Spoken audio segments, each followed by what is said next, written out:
मैं हूं पवन त्यागी। शिवसेना के प्रवक्ता और सांसद संजय राउत, उनके ऊपर एक गंभीर आरोप लगा है। और यह आपको बता दें, मामला पुराना है, लेकिन उनकी जो बदजुबानी है अब उसको लेकर एक महिला जो कि डॉक्टर है और वो पेशे से फिल्म मेकर है, उसने शिकायत दर्ज की है। हालांकि मामला काफी पुराना है, लेकिन उस महिला का आरोप है कि संजय राउत उसको पिछले 8 साल से परेशान कर रहे हैं। गाली गलौज, टॉर्चर करना, रेप की धमकी देना, इस तरह के गंभीर आरोप लगाए हैं। महिला का नाम है डॉक्टर सपनिल। अब ये जो डॉक्टर सपना पाटेकर है, इन्होंने ये आरोप लगाया है और इस आरोप के चलते उन्होंने ये जो पत्र है प्रधानमंत्री को भी लिखा है, गृह मंत्री को भी लिखा है। उन्होंने कहा है कि संजय राउत उनको जान से मारने की धमकी दे रहे हैं और रेप की धमकी दे रहे हैं। उनके खिलाफ कुछ भी किया जा सकता है। उनके परिवार को पिछले 8 साल से टॉर्चर किया जा रहा है।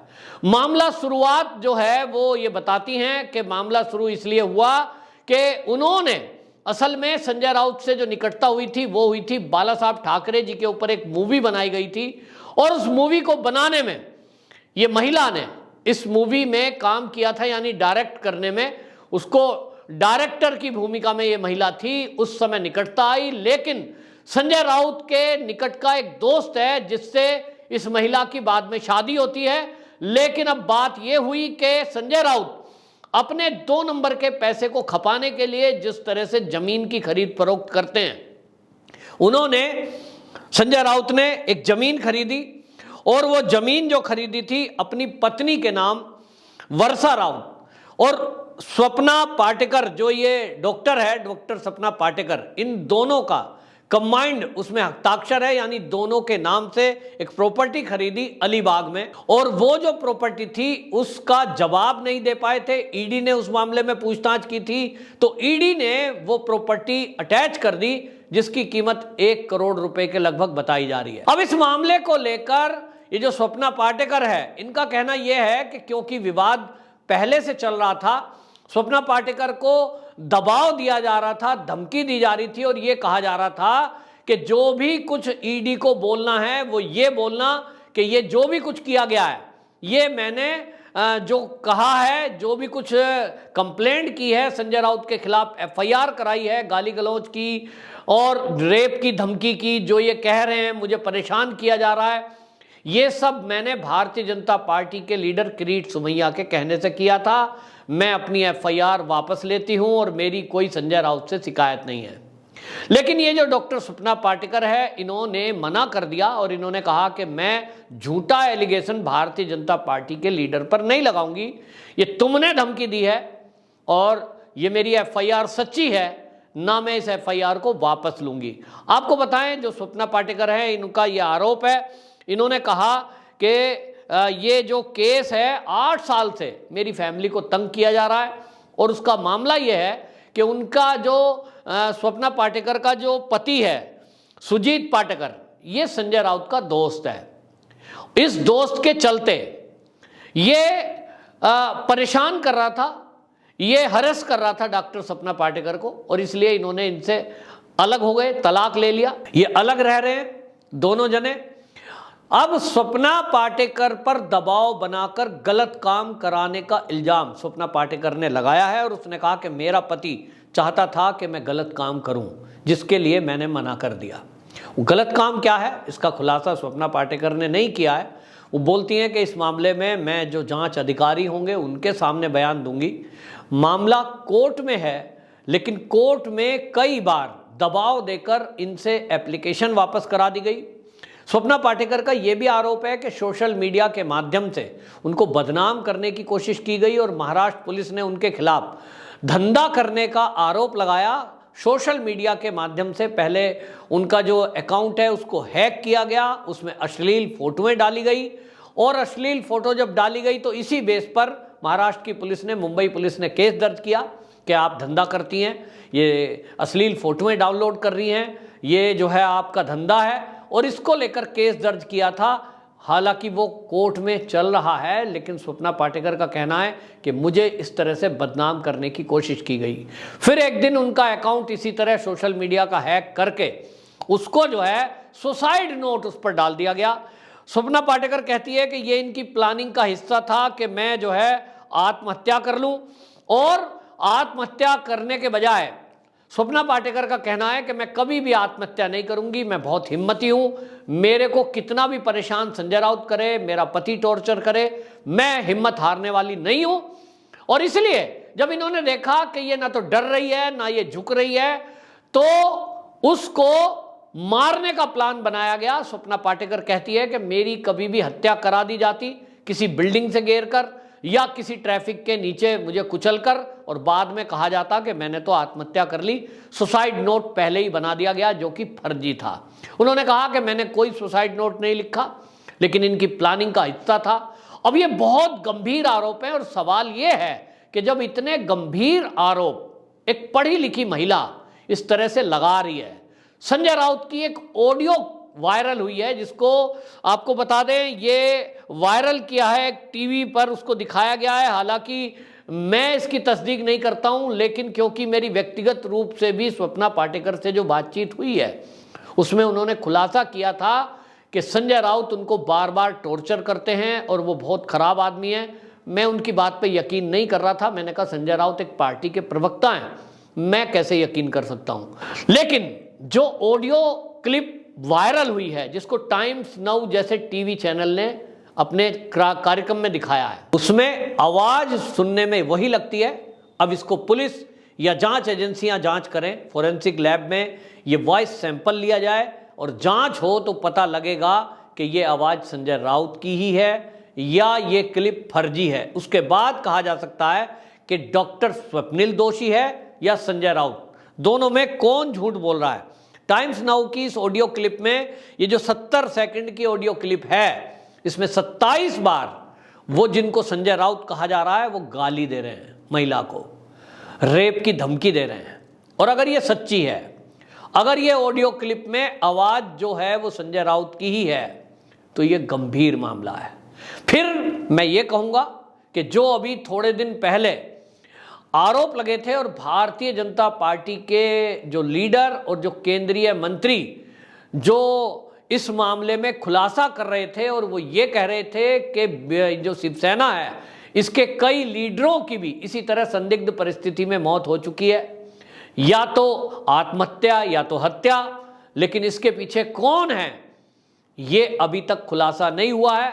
जिस तरह से नारायण राणे ने खुलासा किया था और ये कहा था कि एकनाथ शिंदे समेत उनकी भी हत्या कराने की साजिश शिवसेना के लोगों ने की थी। अब उन्होंने नाम नहीं खोला, लेकिन अब इस तरह की बातों से लग रहा है कि एक के बाद एक कड़ियां जुड़ती जा रही हैं। नारायण राणे इस तरह के खुलासा कर रहे हैं, एकनाथ शिंदे गुट के व्यक्ति खुलासा कर रहे हैं कि एकनाथ शिंदे की सुरक्षा हटाई गई, उनको जान से मारने की धमकी दी गई। और अब ये डॉक्टर स्वप्नल, जो डॉक्टर स्वप्ना का ऑडियो सामने आया है और जो उन्होंने एक यूट्यूब चैनल पे SS आर्यन करके एक यूट्यूब चैनल है उस पर जो बोला है, उन्होंने कहा है कि ये इस तरह से संजय राउत इस तरह के काम करते हैं, लोगों को डराना धमकाना और उनसे गलत काम कराना। अगर इनकी मर्जी से नहीं मानो तो फर्जी FIR दर्ज करा के उनको जेल में डलवा देना या उनको मरवा देना। इस तरह की बातें, ये गंभीर आरोप ये महिला ने लगाए हैं, एक डॉक्टर ने लगाए हैं, और उन्होंने अब इसकी शिकायत ED के अधिकारियों से भी की है। और एक बार फिर से ये ऑडियो क्लिप को लेकर के और धमकी भरी फोन कॉल को लेकर के उन्होंने मुंबई के जो इस समय कमिश्नर हैं उनको भी ये कंप्लेंट दी है। अब देखना होगा कि क्या इस मामले में जो नए मुख्यमंत्री एकनाथ शिंदे बने हैं, क्या वो इसमें एक्शन लेंगे। हालांकि उम्मीद मानी जा रही है कि क्योंकि अब सरकार बदल गई है, तो डॉक्टर स्वप्निल कहती हैं, डॉक्टर सपना कहती हैं कि मुझे अब उम्मीद जगी है। अभी तक ये उद्धव ठाकरे मुख्यमंत्री थे तो उनकी सरकार में कोई उनकी सुनने वाला नहीं था, थानों में उनकी कोई बात सुनता नहीं था, उनके खिलाफ एक के बाद एक एलिगेशन लगाए गए, यहां तक कि उनकी डिग्री को लेकर, जो कि उनकी PhD की डिग्री है, उसको लेकर भी सवाल उठाए गए। रिकॉर्ड से उनका PhD का जो डिग्री है अपलोड थी उस तक को गायब कर दिया गया, ऐसा कहना है डॉक्टर स्वप्निल का। उन्होंने कहा कि उसको गायब कर दिया गया और बाद में पुलिस ने एक FIR दर्ज की कि आप जो अपने नाम के पहले डॉक्टर लगा रही हैं ये डॉक्टर फर्जी है, आपने कोई पीएचडी नहीं करी और आपके पास कोई सर्टिफिकेट नहीं है। डॉक्टर स्वप्निल की माने तो उन्होंने ये आरोप लगाए थे कि उनके खिलाफ गंभीर षड्यंत्र किया गया। उत्तर प्रदेश के कानपुर से, जिस यूनिवर्सिटी से उन्होंने पीएचडी की डिग्री हासिल की है, वहां तक के रिकॉर्ड गायब करा दिए गए। अगर ऐसा सही है तो ये बहुत गंभीर मामला है कि किसी एक महिला से आप गलत काम कराने के लिए उसको इस कदर टॉर्चर करेंगे कि उसके खिलाफ पूरा एक षड्यंत्र रचेंगे, और वो भी तब जब आप एक सत्ता में एक राजनीतिक दल के प्रवक्ता हैं, आप एक सांसद हैं। यदि आम आदमी ऐसा करता तो अभी तक कई महिला संगठन इनके खिलाफ खड़ी होती और ये जेल के अंदर होते हैं। लेकिन शायद ये सांसद हैं, एक पार्टी के प्रवक्ता हैं, इसलिए शायद आज तक डॉक्टर सपना पाटेकर की कोई सुनवाई मेरे ख्याल में नहीं हुई है। अभी तक उद्धव ठाकरे की सरकार थी, यानी शिवसेना की सरकार थी। सरकार आज भी महाराष्ट्र के अंदर शिवसेना की ही है, लेकिन अब माहौल बदला हुआ है, व्यक्ति बदले हुए हैं। एकनाथ शिंदे जो आम जनता की पुकार सुनते हैं, अब डॉक्टर सपना की उम्मीद है कि वो उनके साथ न्याय करेंगे। तो ऐसे में मैं ये जरूर कहूंगा कि डॉक्टर सपना, जिन्होंने ये हिम्मत दिखाई है कि वो संजय राउत से सीधी टक्कर ले रही हैं, उनकी जान को खतरा है, सबसे पहले उनकी सुरक्षा की जानी चाहिए। एकनाथ शिंदे जी उनकी जान की सुरक्षा करें, क्योंकि हमने देखा है कि जिस तरह से कंगना रनौत ने कुछ थोड़ा बहुत शब्द बोल दिया था इस शिवसेना के नेताओं के खिलाफ, तो उनके घर को तोड़ने के लिए बुलडोजर पहुंच गया था, उनके घर को, ऑफिस को तोड़ दिया गया, उनको किस तरह से रेप की धमकी दी गई, उनको जान से मारने की धमकी दी गई। वो तो अच्छा था कि केंद्र सरकार ने उनको वाई सुरक्षा दे दी, वाई सैनिक की, वरना आज शायद कंगना रनौत जिंदा भी ना बचती। तो ये कोई पहला मामला नहीं है कि इस तरह से शिवसेना के जो संजय राउत है उनकी बयानबाजी, उनकी बदजुबानी और इस तरह से महिलाओं का अपमान देखने को मिल रहा है। अब देखना होगा कि जो नई सरकार है, नए अभी कमिश्नर हैं, क्या ये एक महिला के साथ न्याय कर पाएंगे। एकनाथ शिंदे जो कि अभी नए नए मुख्यमंत्री बने हैं और जनता को काफ़ी उम्मीद है कि पिछली सरकार में जो भ्रष्टाचार हुए हैं, जो भी इस तरह के अपराध के संलिप्त होकर के पुलिस और अपराधियों के गठजोड़ में जनता को हरेस किया गया है, क्या उसमें कुछ बदलाव आएगा, ये बहुत बड़ी उम्मीद है। और डॉक्टर सपना पाटेकर, जो कि इनको उम्मीद है कि अब मेरे साथ न्याय होगा, उनकी बात सुनी जाएगी और उनकी सुरक्षा दी जाएगी। जहां और ये जो इस तरह से महिला के साथ अभद्रता की गई है, भारतीय जनता पार्टी के लीडर को फंसाने का षड्यंत्र अगर हुआ है तो ये गंभीर मामला है, क्योंकि ऐसा व्यक्ति अगर किसी महिला का इस्तेमाल करके वो किसी नेता को फंसाने के लिए फोर्सफुली उससे बयान दिलवाने की बात कर सकता है, तो कल को किसी को भी फंसाया जा सकता है। तो एकनाथ शिंदे जी इस पर एक्शन लें, ऐसी उम्मीद हम करते हैं। इस मामले में अब उम्मीद है कि डॉक्टर सपना पाटेकर को न्याय मिलेगा। वंदे मातरम।